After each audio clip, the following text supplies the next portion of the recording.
Hola, buenas tardes, bienvenidos una vez más a este ciclo de conferencias virtuales de la Escuela de Posgrado de la Asociación Odontológica Argentina. Hoy el tema tiene que ver nuevamente con la endodoncia, más precisamente para hablar sobre reabsorciones internas, un desafío clínico y biológico. Para ello hemos convocado a la doctora Susana Álvarez Serrano. Ella es vicedirectora de la carrera de especialización en endodoncia, Universidad del Salvador, conjuntamente con la Asociación Odontológica Argentina. Es especialista en endodoncia, dictante oficial de la Asociación Odontológica Argentina y autora de trabajos de la especialidad en revistas nacionales e internacionales. Doctora Susana Álvarez Serrano, tenga usted muy buenas tardes, bienvenida. Buenas tardes, Guillermo. Bueno, muchas gracias. Agradezco a la Escuela de Posgrado por esta invitación y, bueno, por estos ciclos de webinar que de verdad que lleguen a todo el mundo en esta época tan especial es muy importante. Así que, bueno, y gracias especialmente a vos, Guille, y a Juan por la parte técnica y por acompañarme en esta aventura. Así que, bueno, vamos a entrar en este tipo de lesiones que se presentan en el mundo de la endodoncia y que son bastante poco frecuentes, pero cuando se presentan en la clínica realmente son un verdadero desafío y están muy ligadas a la biología, de ahí el título.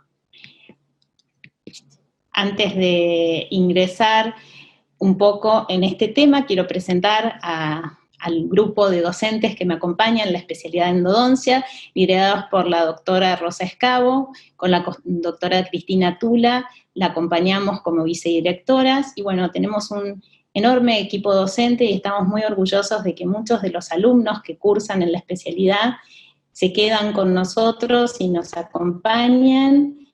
Y bueno, acá vemos una de las últimas cohortes, la de la modalidad mensual, y vemos en el centro al director Martín Nedelberg, de la Escuela de Posgrado. Y bueno, acá los vemos en acción a los alumnos, en donde tratamos de desplegar en la clínica toda la tecnología para su formación, junto con la capacitación académica. Y bueno, acá podemos observar a la doctora Cristina Tula en acción, que es la que lidera el grupo de la cirugía endodóntica. Bueno, trabajamos con el uso de magnificación. Esto es un poco cómo trabajan los alumnos en la especialidad. Y también nos importa despertar este espíritu curioso en el desarrollo de su formación, y siempre asistimos a los encuentros de investigación. Esta es una foto del último encuentro que se desarrolló en Santa Fe, en donde además de aprender, de los chicos participar y presentar sus trabajos, acompañar a los docentes que presentan sus trabajos de investigación, bueno, se promueve este espíritu de investigación, esta curiosidad por seguir incursionando en la especialidad ya desde otro lugar, desde el rol de investigador, y además es una oportunidad muy linda de compartir entre todos con otros profesionales, encontrarse con colegas, con otros estudiantes de posgrado de otras universidades, y es un encuentro que enriquece absolutamente a todos. Es un encuentro que se hace cada 2 años y lo organiza la Sociedad Argentina de Endodoncia.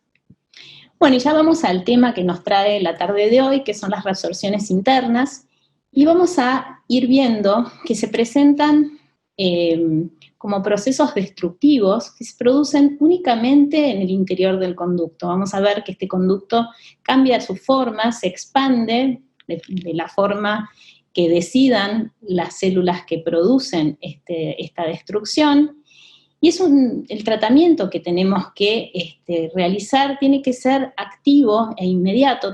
Una vez que las diagnosticamos, tenemos que trabajar y tratarlas rápidamente, y vamos a tener que diseñar una estrategia terapéutica para poder tratar y después brindar una correcta atención y tratamiento a este tipo de lesiones. La evolución puede producirse en forma rápida y a veces pueden aparecer periodos de inexplicable inactividad.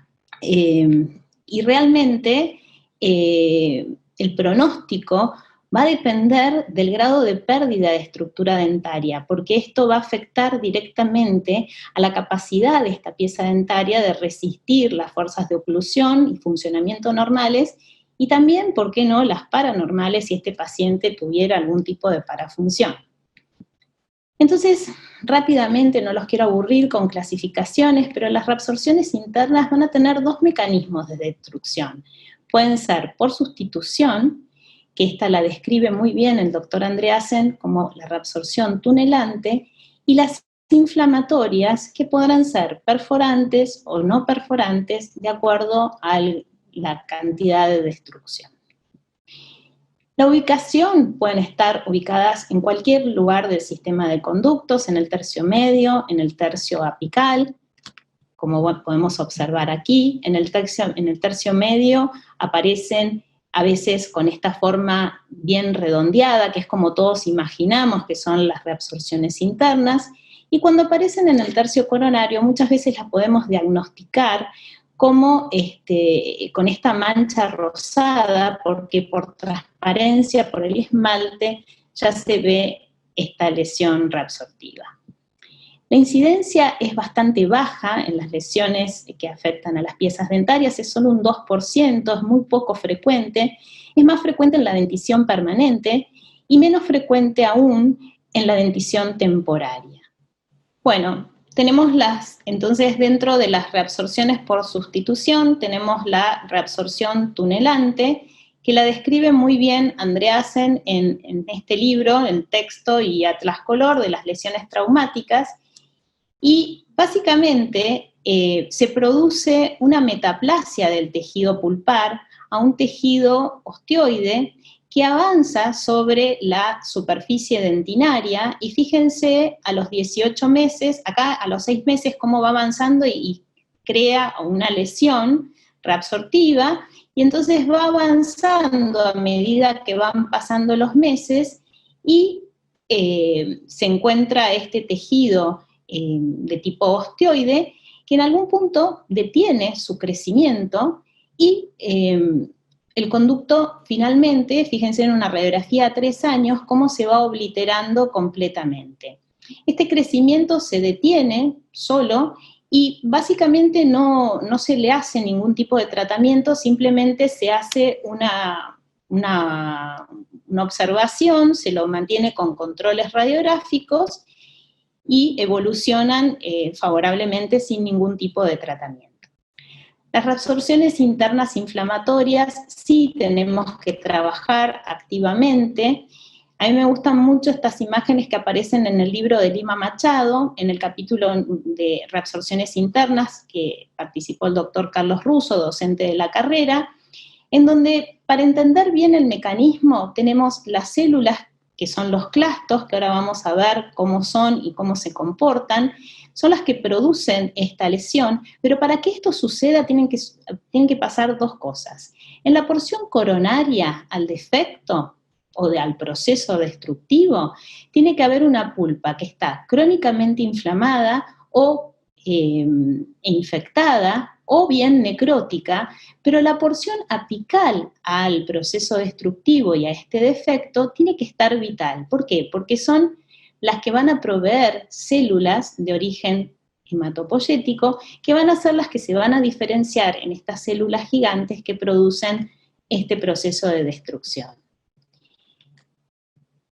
Entonces, estas las denominamos reabsorciones activas. Una vez que la pulpa se necrosa, este proceso destructivo se detiene y entonces son las reabsorciones detenidas. Es cuando ya la pulpa pierde su vitalidad, está completamente necrótica y entonces ya ese proceso de destrucción se detiene. Y si esta infección, estas bacterias continúan, esta necrosis continúa con su proceso de destrucción, aparece muchas veces la clásica lesión periapical. Y entonces es así como encontramos una imagen radiográfica en donde vemos esta lesión periapical, esta zona ensanchada, que es la zona del defecto óseo, del defecto en la pieza dentaria, y bueno, ahí es donde tenemos que comenzar a actuar. ¿Quiénes son las células ejecutoras de este proceso destructivo? Son los odontoclastos, que son células que no están normalmente en la pulpa dental, sino que vienen y son derivadas de células de origen hematopoyético, de los monocitos, y que se van a diferenciar y se van a adherir muy bien a las paredes de la superficie dentinaria a través de estos extremos que generan como una suerte de vacío, y después se emiten estos pseudópodos, son células muy activas con muchas mitocondrias multinucleadas, con múltiples núcleos, y emiten, como les decía, estos pseudópodos en el tejido que quieren reabsorber, y acá es donde se forma el compartimento reabsortivo. Patel y Ricucci y Andreasen hablan de el por qué, traen un poco de luz de por qué se produciría esto en algunas piezas dentarias y en otras no. Y habla del mecanismo, hay una teoría que está muy bien desarrollada en el libro de Andreasen, y Patel y Ricucci lo toman en este artículo, que realmente es muy interesante para comprender este mecanismo, y habla de estos factores moleculares, que uno de estos factores los expresa la pulpa dental, y es la que, de alguna manera, al expresar este factor molecular, podría, de alguna forma, proteger a la pieza dentaria de que se produzca un proceso reabsortivo. Por otro lado, también existen células dendríticas que también son de origen hematopoyético, que están presentes en la pulpa y están más vinculadas al sistema inmunitario, que de alguna manera también en determinadas ocasiones pueden desencadenar procesos reabsortivos. Ahora, todo esto va a suceder siempre y cuando exista un daño en la predentina y en la capa odontoblástica. Si no, esto no va a suceder. Y por supuesto, para que se produzca un proceso destructivo de tanta magnitud, tiene que sí o sí mantenerse las presencias de bacterias, porque si no, las reabsorciones serían transitorias, y para que se produzca este daño tienen que permanecer, pero esto sucede por la presencia de bacterias. Entonces, este proceso reabsortivo avanza, y fíjense cómo se observa bien el daño en la capa odontoblástica y en la predentina, y fíjense cómo estas células multinucleadas avanzan en la superficie dentinaria, y esto se ve perfectamente en un corte histológico, y esta es una gentileza del doctor Osvaldo Smenner, docente de la carrera, que me facilitó esta imagen que es tan clara, en donde vemos perfectamente este avance de la forma reabsortiva, de la acción reabsortiva, en lo que denominamos las tan conocidas lagunas de Houshid. Bien, ¿cómo vamos a diagnosticar estas lesiones y cómo las voy a diferenciar de una interna de una reabsorción externa? Bueno, acá tenemos una reabsorción interna, y es muy simple realizar una en el consultorio precozmente con 3 radiografías con diferentes incidencias, una incidencia ortorradial, mesial y distal. Podremos ver que la lesión va a moverse de la misma manera que se va a mover el cono. ¿Por qué? Porque forma parte del conducto radicular. En cambio, en las reabsorciones externas, de acuerdo a la incidencia que tomemos, vamos a tener una imagen diferente. ¿Por qué? Porque no forma parte del conducto radicular. Los bordes van a ser irregulares, y si miran bien, se puede ver por transparencia el conducto radicular. ¿Por qué? Porque está, digamos, la imagen superpuesta. Claramente la radiografía es un poco limitada porque nos da 2 dimensiones de algo que tiene 3, entonces no tenemos una forma volumétrica de observar este tipo de lesiones. Por eso el gol estándar para el diagnóstico de este tipo de lesiones y también de las reabsorciones en general es las tomografías, el Combin, o para los amigos el CBCT.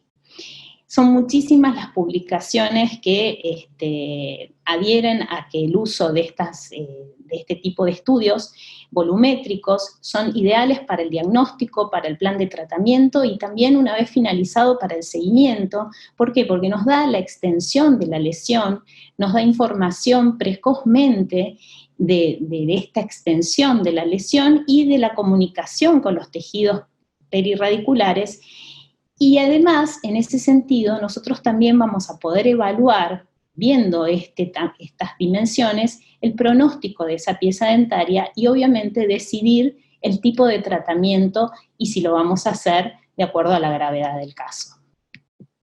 Bien, entonces vamos a ver un poco de algunos casos clínicos. Yo seleccioné en su gran mayoría casos clínicos realizados por alumnos de la especialidad de endodoncia. Este es un caso hecho por Joel Rodríguez, es un alumno de República Dominicana, y este caso concurrió a la carrera de la clínica de la especialidad, y podemos observar un tratamiento en donde se ve un ensanchamiento en el conducto radicular, y en donde evidentemente se trató de hacer una compactación lateral que realmente fue insuficiente. Y fíjense, esto sería bastante similar a lo que podemos observar en esta foto. Esta foto es de un trabajo publicado en la revista de la Asociación Odontológica de Emilio Mansur y Fernando Goldberg, en donde ellos lo que hicieron fue crear cavidades artificiales en raíces dentarias, hicieron un corte longitudinal, después realizaron estas cavidades, las volvieron a unir y prepararon estas piezas dentarias y las obturaron con diferentes técnicas de obturación para estas reabsorciones que fueron creadas artificialmente. Entonces utilizaron técnicas inyectadas, de gutapercha inyectable como el ultrafil, técnicas híbridas, el termafil, que es un vástago recubierto con gutapercha que se lleva caliente al interior del conducto, y la condensación lateral. Claramente, la que peor resultado dio fue la condensación lateral. Entonces nosotros lo que hicimos en este caso fue retirar toda la gutapercha. Para eso precurvábamos los instrumentos, las limas endodónticas, para poder recorrer todo este defecto y eliminar todo resto de gutapercha. Y cuando realizábamos la irrigación, que nosotros la hacemos con hipoclorito al 2,5%, lo que hicimos en este caso es activar la irrigación, y en todos estos casos de reabsorciones y con estos defectos, es muy importante que la solución irrigante llegue a toda esta zona, entonces tenemos que activarla de alguna manera. Bueno, el endoactivator presenta unos vástagos plásticos que con la activación de este instrumento en forma sónica se produce un burbujeo de la solución irrigante, y eso ayuda a que todo se haga una irrigación bastante activa y se pueda trabajar en estas zonas en donde quizás los instrumentos y las limas endodónticas no puedan llegar en su totalidad. Para el sellado y para poder rellenar este defecto, elegimos una técnica híbrida, una técnica termoplástica, activada por este instrumento que se llama Gutacondensor, que lo que hace es girar en el interior del conducto, genera calor y por el diseño va compactando la gutapercha. Y lo que es importante cuando utilizamos estos instrumentos es verificar siempre que el micromotor se encuentre en marcha, porque si no, se va a clavar en el instrumento en el conducto, y puede suceder un accidente que es bastante desagradable. Entonces siempre verificar que el micromotor se encuentre en marcha.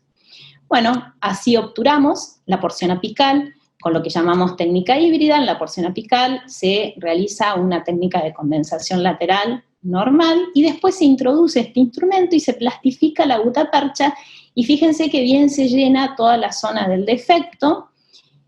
Y acá tenemos la imagen correspondiente al trabajo de Mansur, en donde se ve una masa de gutapercha mucho más compacta y que adapta bastante bien a la zona del defecto. En este trabajo, intencionalmente no se utilizó sellador endodóntico para poder observar el alcance de la gutapercha. Bueno, estábamos muy conformes con esta obturación, y consultando la literatura, este grupo coincide con el trabajo anterior, en que la obturación de gutapercha caliente empleada para la obturación de reabsorciones dentinarias internas artificiales son significativamente mejores que otras técnicas de obturación. ¿Qué pasó? Al poco tiempo, al año siguiente, este paciente necesitaba obviamente su rehabilitación y vuelve a la clínica de la especialidad en estas condiciones. Claro, al preparar el espacio paraperno, habían desobturado toda la zona de la lesión y quedaba una obturación muy deficiente. Entonces lo devolvieron a la especialidad y bueno, para nosotros fue una buena oportunidad porque ya disponíamos de este sistema, que es un sistema de inyección, de ese sistema Calamus de la marca Dentsply, que tiene dos formas de plastificar la gutapercha a través de estas puntas para hacer la compactación vertical y este sistema de inyección de gutapercha caliente con unas cánulas que son bastante delgadas y son muy cómodas para trabajar. Entonces fue la oportunidad para utilizarlo y que el alumno hiciera su experiencia. Inyectamos en esta zona toda la masa de gutapercha, retratamos totalmente el conducto y nosotros fuimos los que establecimos el espacio para que se alojara el perno que le realizarían luego. Y cabe la reflexión en estos casos que es importante que sea el endodoncista el que realice la preparación del espacio paraperno, porque somos los que conocemos realmente este territorio. Entonces, es buena la reflexión y fue un aprendizaje en este caso, no dejar liberado al azar, sino dar las indicaciones nosotros como endodoncistas de cuál es la dimensión y hasta dónde tiene que llegar el espacio paraperno, sobre todo para respetar este tipo de situaciones. Y este es digamos, el espécimen que corresponde a una técnica de obturación inyectable. Fíjense la masa de gutapercha bien compacta, que bien adapta todas las paredes. Fíjense cómo quedó en el caso clínico. Y así es como luego en un control, a unos meses, ya el paciente con su rehabilitación colocada en el lugar donde correspondía, y esta es una vista clínica de las coronas. Este mismo paciente que había sufrido un traumatismo muy severo en otras piezas dentarias, o sea, recibió un trauma muy importante en un accidente, bueno, viendo la seriada, observamos que había una zona radiolúcida en este canino. Bueno, esta pieza dentaria tenía una mortificación pulpar y estaba indicada obviamente la endodoncia, pero nos llamó la atención esta imagen. Entonces probamos la vitalidad, no estaba vital, y la pregunta era, ¿se trata de una reabsorción interna, de una reabsorción externa, de una reabsorción interna perforante? Entonces en la clínica tenemos aliados como es el localizador apical. Los endodoncistas no concebimos realizar hoy por hoy endodoncia sin el uso de un localizador apical, porque el localizador apical nos brinda muchísima información, y en este caso fue clave y fue muy importante porque iba a determinar de alguna manera nuestra estrategia y plan de tratamiento, porque íbamos a decidir si elegíamos una obturación con gutapercha termoplastizada, por ejemplo, o elegíamos un biomaterial porque no sabíamos si era perforante o no, y si era perforante debíamos elegir un biomaterial. Bueno, recorrimos todo el defecto y pudimos determinar que nos encontrábamos siempre dentro del conducto porque el localizador apical nos iba diciendo.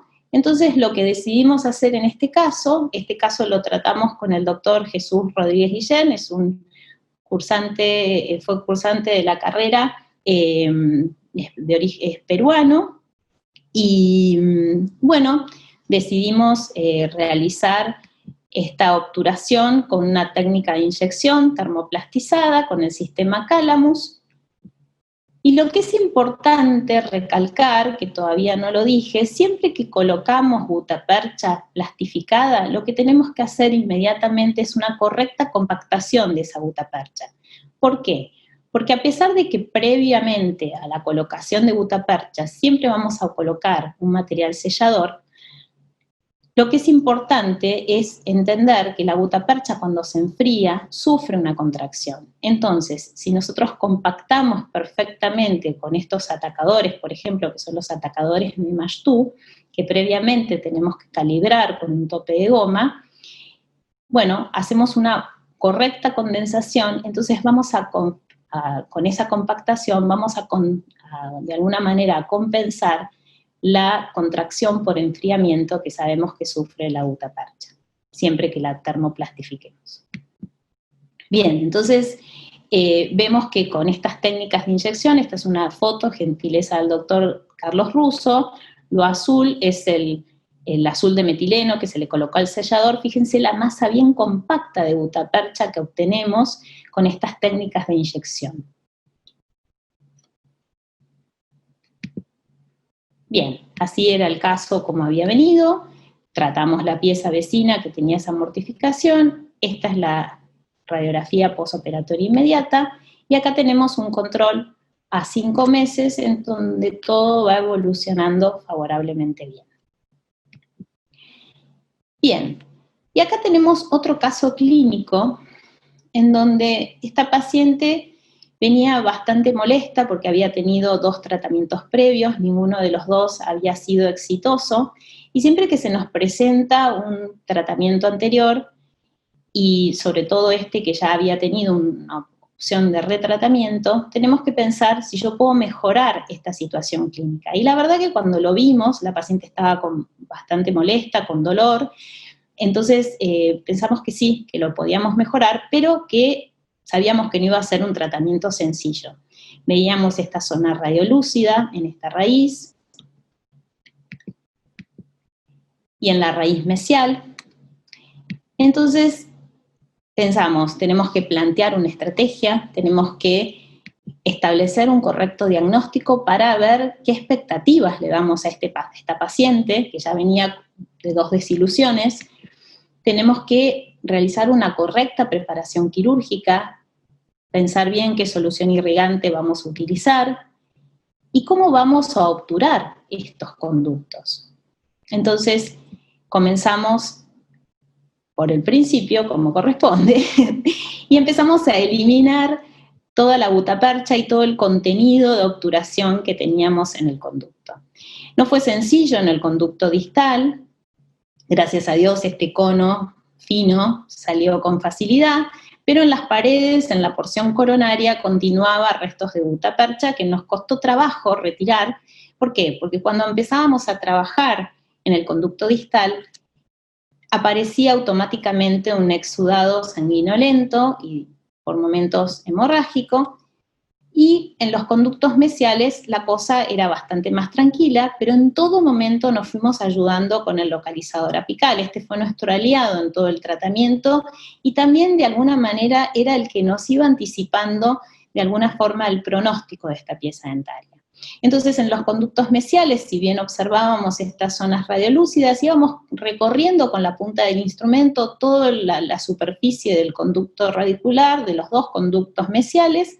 Y bueno, el localizador nos iba anunciando que las cosas iban bien, que estábamos dentro de la pieza dentaria, que no había comunicación con los tejidos que rodean al diente, y en el caso del conducto distal, realmente la cosa era complicada, había exudado, y esto lo confirmábamos con la presencia del localizador, y realmente no sabíamos si había una reabsorción, si había habido un accidente, y en la pared de la furca, donde sabemos que el espesor de dentina es muy delgado, no sabíamos si se había producido un desgarramiento o stripping, o había una reabsorción, o simplemente se había producido una perforación, pero la realidad es que la comunicación con el periodonto existía y sangraba bastante. Entonces, lo que optamos en esta sesión fue preparar los conductos mesiales,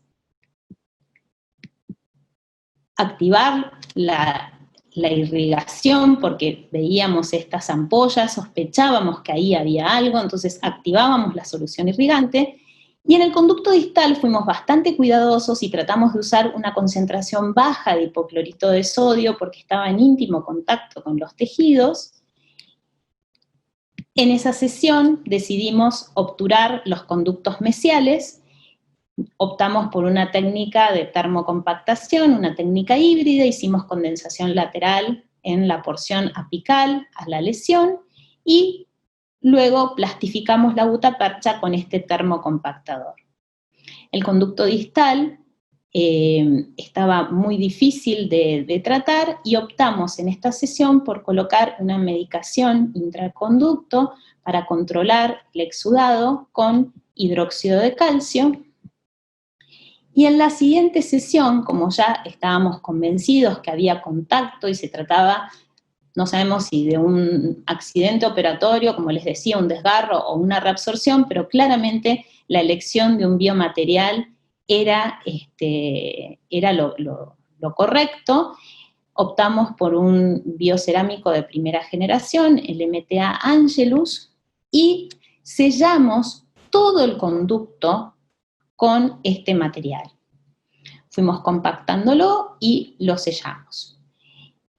El posoperatorio inmediato fue un poco ruidoso, la paciente manifestó un poco de dolor, pero que con el uso de un analgésico remitió favorablemente y quedaba les estoy contando el cuento antes. El dilema era cómo rehabilitábamos esta pieza dentaria. De verdad que tallar un anclaje en cualquiera de estas raíces iba a ser poco viable una rehabilitación. Acá yo no puedo colocar un perno, primero porque está totalmente obliterado con un material que no permite ningún avance en esta zona, y los conductos mesiales se veían muy debilitados. Entonces decidimos resolver el caso clínico en la carrera, y con colaboración del doctor Ili Salas, que confeccionó una endocorona. Lo que hicimos fue aprovechar, mediante un sistema de adhesión, toda la superficie de la cámara pulpar, no ingresar en los conductos radiculares, porque de verdad que el pronóstico hubiera sido desastroso, ejercer algún tipo de fuerza en estas raíces que estaban tan debilitadas. Entonces la opción de colocar una endocorona fue, consideramos, la más correcta y la más válida, y fíjense cómo un año después de control, la paciente está mostrando signos de una evolución favorable, no solo de la lesión periapical que se presentaba, sino que la paciente se encuentra totalmente asintomática, la pieza dentaria está funcional, y realmente todo va avanzando de manera muy favorable. Bueno, y vamos a otro caso clínico. Todos estos casos que hemos visto de reabsorciones, algunos eran por retratamiento, otras se encontraban detenidas. Este es un caso bastante particular, que es personal, es del consultorio, no es un caso de la especialidad. Esta paciente concurrió derivada para que le realice un tratamiento endodóntico de esta pieza dentaria, esta pieza 36, y la paciente manifiesta que concurrió a un servicio de urgencias para que le resolvieran este cuadro de dolor que tenía provocado por esta caries. Bueno, la atienden en este centro de urgencia, le colocan anestesia, la medican con un antibiótico, y luego de tomar este antibiótico, y que lo tomó inmediatamente después de la atención en este centro de urgencia, bueno, manifestó una reacción alérgica. Cuando ella viene a mi consulta derivada, me comenta esta situación. Bueno, repasando y haciendo la anamnesis del caso, me relató esto que les acabo de contar, que le habían dado anestesia, que le realizaron la apertura en esta pieza dentaria y que le medicaron con un antibiótico.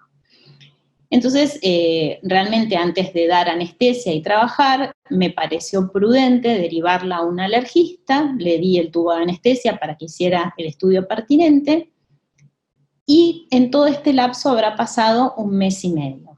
Quizás la radiografía seriada era reciente al tratamiento de la urgencia, y concurre, cuando voy a realizar el tratamiento endodóntico, una vez que ya había visto al alergista, tomo la radiografía periapical para comenzar a trabajar y me encuentro con esto. Realmente me llamó mucho la atención porque había pasado muy poco tiempo entre esta situación y esta. Y realmente empecé a pensar, ¿habrá sido la pulpitis que tenía la paciente? ¿Habrá sido la medicación intraconducto porque tenía una torunda de algodón con una medicación? ¿Habrá sido la alergia? Y recordaba a las células dendríticas que mencioné al principio, que quizás puedan, como están vinculadas con el sistema inmune, que de alguna manera la alergia haya influido. Fueron las bacterias, porque bueno, acá vemos que hay una contaminación coronaria, no estás con un sellado hermético, con una pasta provisoria. Realmente es el misterio que nos presentan las reabsorciones. Y revisando la literatura, fíjense este trabajo que es muy interesante, que habla de la prevalencia de la reabsorción inflamatoria, la reabsorción interna inflamatoria, en muchas piezas dentarias. En este estudio tomaron 30 dientes que no tenían tratamiento endodóntico previo y tenían indicación de extracción. El diagnóstico de estas piezas dentarias que se realizó previo a la extracción fueron dientes sanos, dientes con pulpitis y dientes con necrosis. Una vez que se hizo la extracción, se hizo una sección longitudinal en sentido bucolingual y se los observó al microscopio electrónico. Ninguno de los 9 dientes sanos presentó signos de reabsorción interna, pero el 50% de los que tenían pulpitis sí la presentó, y el 73% de los dientes necróticos tenían signos de reabsorción interna. La conclusión de este estudio fue que la reabsorción interna es frecuentemente hallada en dientes con pulpa inflamada y o necrosis pulpar. La realidad es que esto se observó con un microscopio electrónico, son estas pequeñas lagunas que vemos en este corte histológico. No vemos esa ampolla enorme que se veía en este caso clínico. Pero evidentemente este mecanismo homeostático, por la inflamación, por la intervención, porque no se retiró toda la pulpa, pudo haberse visto dañado y entonces esta pulpa no pudo proteger de la reabsorción. Claramente hubo un daño en la predentina y en la capa odontoblástica, pero que se manifestó en una porción más apical de la pulpa de ese conducto. Quizás esta alergia que manifestó la mujer activó a estas células dendríticas y este factor celular del que les hablaba del artículo de Patel al principio. Y la presencia de bacterias que pueden haber venido de la filtración coronaria activó y sostuvo para que esta reabsorción, que a veces puede ser de alguna manera pequeña, se active y provoque esa ampolla.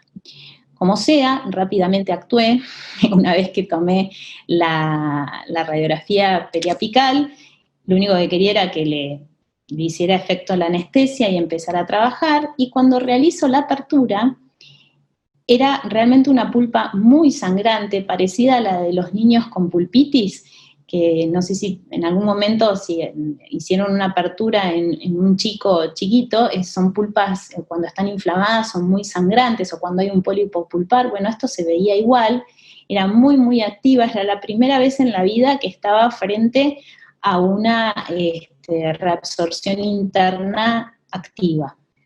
Bueno, entonces, utilizando este instrumento, la XA, hice una buena preparación de la porción coronaria del conducto para eliminar estos ángulos y poder acceder a esta ampolla.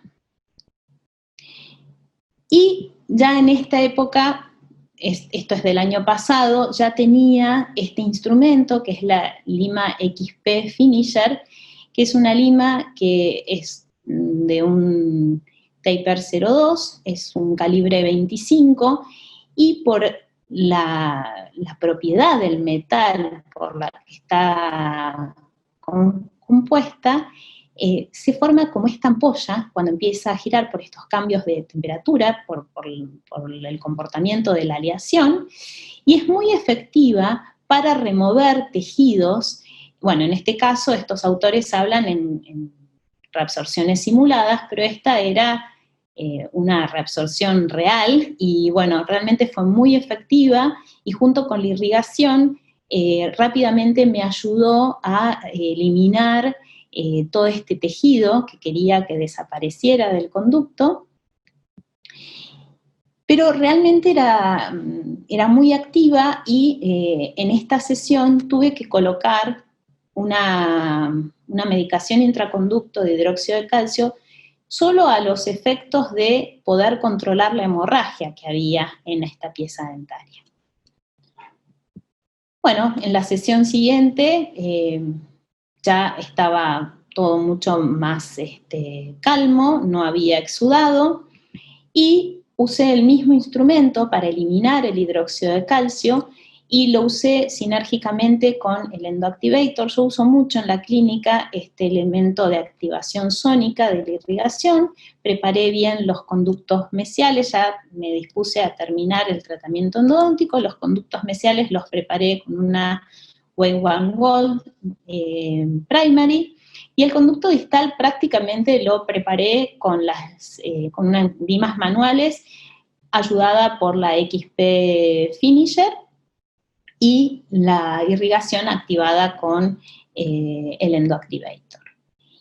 Y bueno, fíjense en este trabajo qué bien trabaja esta lima en la remoción del hidróxido de calcio y dice que la XP es muy significativamente más efectiva que el uso de jeringas de irrigación. Yo lo usé sinérgicamente con el endoactivator porque quería limpiar bien toda la zona y que no me quedara nada de hidróxido de calcio, pero realmente con la XP es muy efectivo para eliminar cualquier resto de hidróxido de calcio en este tipo de defectos.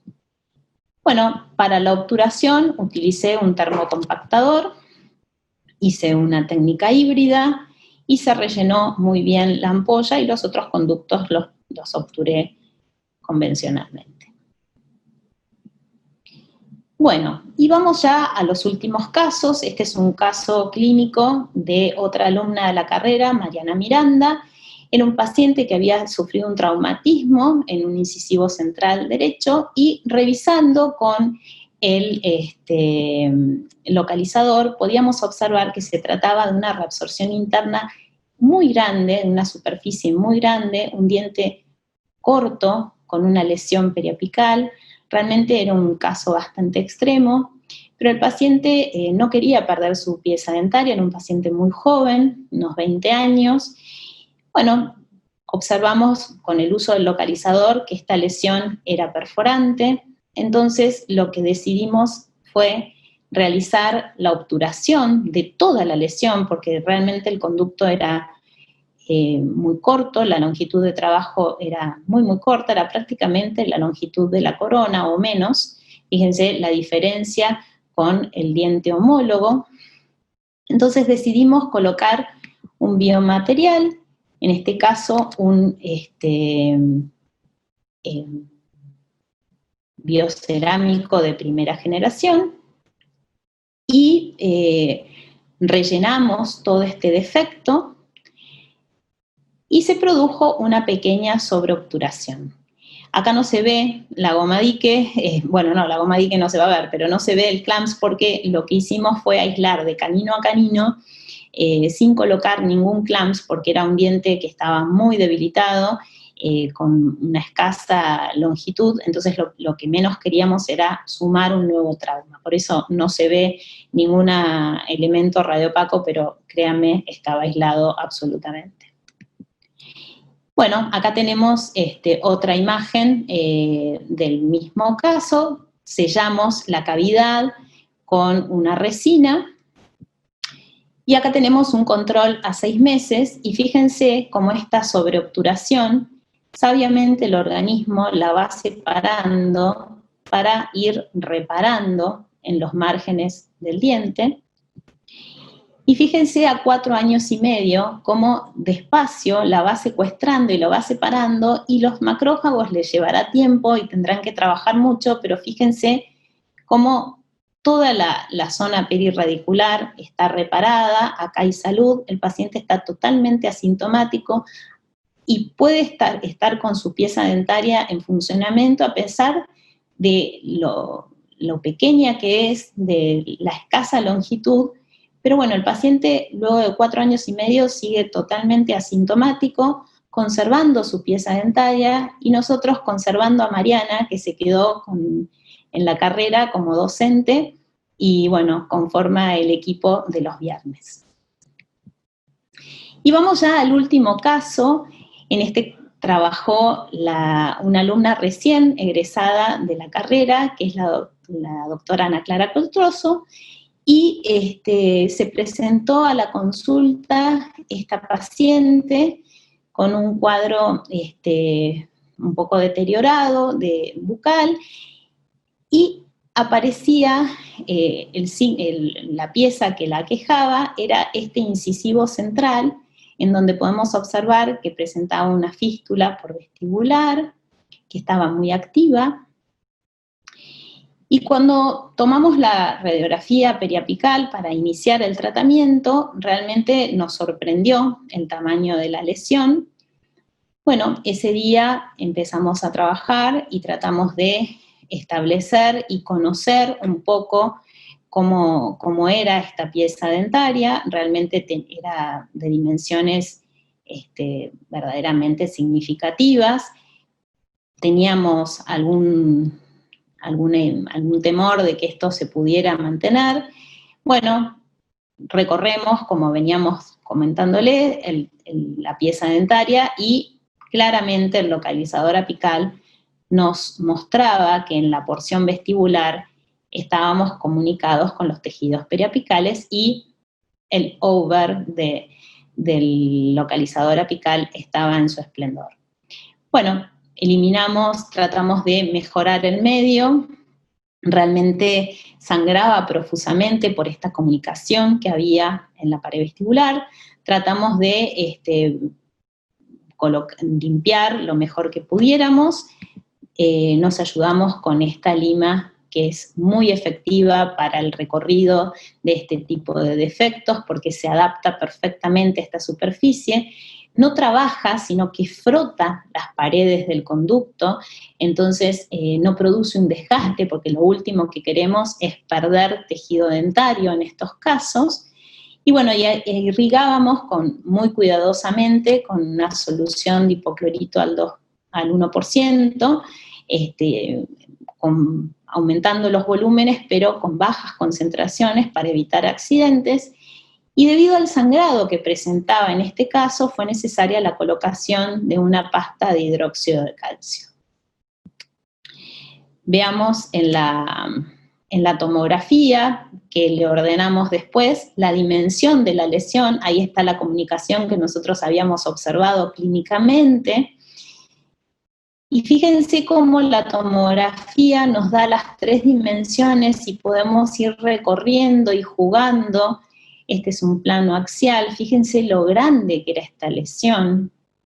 Entonces realmente por momentos uno dudaba si esto podía permanecer en la boca, pero verdaderamente la paciente estaba muy aferrada a su pieza dentaria, de ninguna manera quería que se le hiciera la extracción, y nosotros estábamos decididos a acompañar su deseo. Entonces, en la siguiente sesión, utilizamos una lima precurvada para recorrer todo el defecto. Preparamos la porción apical con mental rotatorio. Y la zona de la ampolla fuimos trabajándola con la lima XP y con la lima precurvada y permanentemente irrigando. Y después llegó el momento en pensar en el sellado de este defecto. Y es vastísima las publicaciones en donde en estos tipos de lesiones, donde hay reabsorciones internas perforantes, el gol estándar para reparar estas lesiones o para poder obturarlas de la mejor manera posible es justamente elegir un biocerámico. La pregunta era, ¿qué biocerámico elegimos? En este caso utilizamos el MTA Denzel. ¿Y por qué elegí un biocerámico de primera generación? ¿Por qué no un Biodentin u otros que vienen en forma de masilla? La realidad es que la dimensión del defecto era tan grande que si yo elegía quizás un Biodentin en 16 minutos, que es la ventaja que tiene la velocidad de fraguado en contraposición a este que tarda 4 horas en fraguar, esa ventaja, en este caso en particular, fue lo que pensé en ese momento, se iba a transformar en una desventaja. De verdad que nos costó mucho llenar esta ampolla, nos valíamos de estos aplicadores, los íbamos atacando con los atacadores de Mash-2, y como propone Witherspoon, para poder adaptar bien, él en este caso en barreras apicales, nosotros queríamos rellenar todo este gran defecto, empleamos el uso del ultrasonido, con las puntas de periodoncia íbamos moviendo, tratando de movilizar el material de el MTA, lo activábamos y después colocábamos el atacador y la vibración la poníamos en el mismo atacador para que moviera el material y de alguna manera fuera rellenando todo el defecto. Tuvimos que tomar varias radiografías intraoperatorias y esto en 16 minutos creo que hubiera sido imposible. Por eso se justificó el uso de este material. Bueno, y después nos preocupamos muy bien en limpiar las paredes, que Clarita lo hizo perfectamente bien, y así terminamos la primera sesión. Y se llenó todo el defecto. Después había que reconstruir y devolverle la estética a esta paciente de alguna manera, entonces el siguiente equipo, que fue liderado por la doctora Rosa Escabo, realizó la reconstrucción posendodóntica junto con la alumna. Entonces colocaron un poste, lo cementaron y reconstruyeron el muñón con composite, y después se le confeccionó una corona provisoria. Y fíjense este estudio que es muy interesante, en donde habla, mediante el uso de elementos finitos, habla cómo se distribuye el estrés en reabsorciones internas restauradas con distintos materiales. Y mediante estas formas de estudiar computarizadas, se puede establecer, mediante elementos finitos, todo tipo de lesiones. Yo puedo hacer lesiones apicales, coronales, cervicales, y puedo estudiar diferentes materiales, como en estos casos que se estudió la gutapercha y MTA, y ver el comportamiento de estos materiales en situaciones que en la clínica serían muy difíciles de estudiar. Entonces, se puede evaluar cómo se comporta frente al estrés y cuánta resistencia pueden tener estos materiales en diferentes situaciones. Entonces, acá es como se ve por este sistema computarizado, y llegaron a la conclusión que el uso de MTA y del MTA en combinación con gutapercha pueden ser sugeridos para la obturación de reabsorciones internas. Y siempre recuerdo a Bogen en estos casos extremos, que en estos casos el MTA, los biocerámicos en general, aumentan la resistencia a las fracturas de estas piezas dentarias tan debilitadas. Por supuesto es bioactivo, y entonces al estar en contacto con los tejidos perirradiculares, son realmente una alternativa a la exodoncia en tratamientos endodónticos complejos con pronósticos reservados.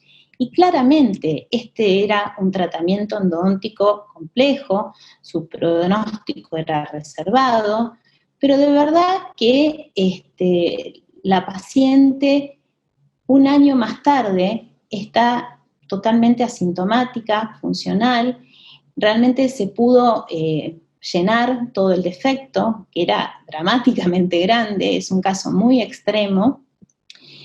Y así estaba la paciente en septiembre del año pasado, que fue la última vez previo a la pandemia que la pudimos ver, Y acá observamos unas líneas en donde no nos gustó demasiado la imagen que tenía, sin embargo la paciente se encontraba totalmente asintomática, no veíamos restos de zonas radiolúcidas, de verdad que la paciente no tenía ningún rastro de esta infección, la fístula estaba perfectamente sana, la paciente se encuentra funcional y confortable, y hasta donde sabemos, por lo que nos hemos comunicado con ella, el diente permanece en boca, funcional y con un grado de salud perfectamente aceptable, y la paciente está confortable.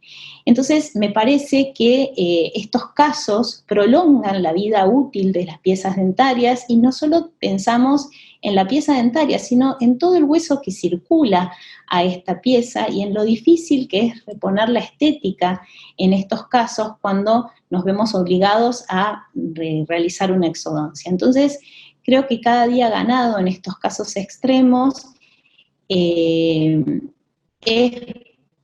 verdaderamente una ganancia y un premio, y estamos acompañando el deseo de un paciente que con su consentimiento nos pidió ayuda y se la pudimos dar. Así estaba y así estamos hoy.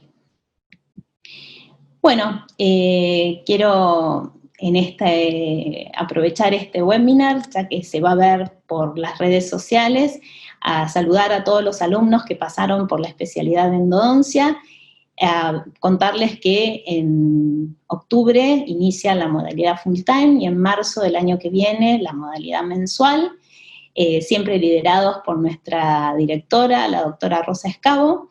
Así que los esperamos y bueno, fue muy lindo para mí compartir cosas, casos clínicos que hemos transitado en la carrera y recordar a cada alumno mientras armaba la clase. Bueno, les agradezco mucho, este es mi mail por si quieren contactarme, y bueno, muchísimas gracias. Doctora Susana Álvarez Serrano, excelente disertación, excelente casuística. Le agradecemos mucho el tiempo que nos ha dedicado, y al público le decimos que sigan acompañándonos en este ciclo de conferencias virtuales de la Escuela de Posgrado de la Asociación Odontológica Argentina. Tengan ustedes muy buenas tardes. Gracias.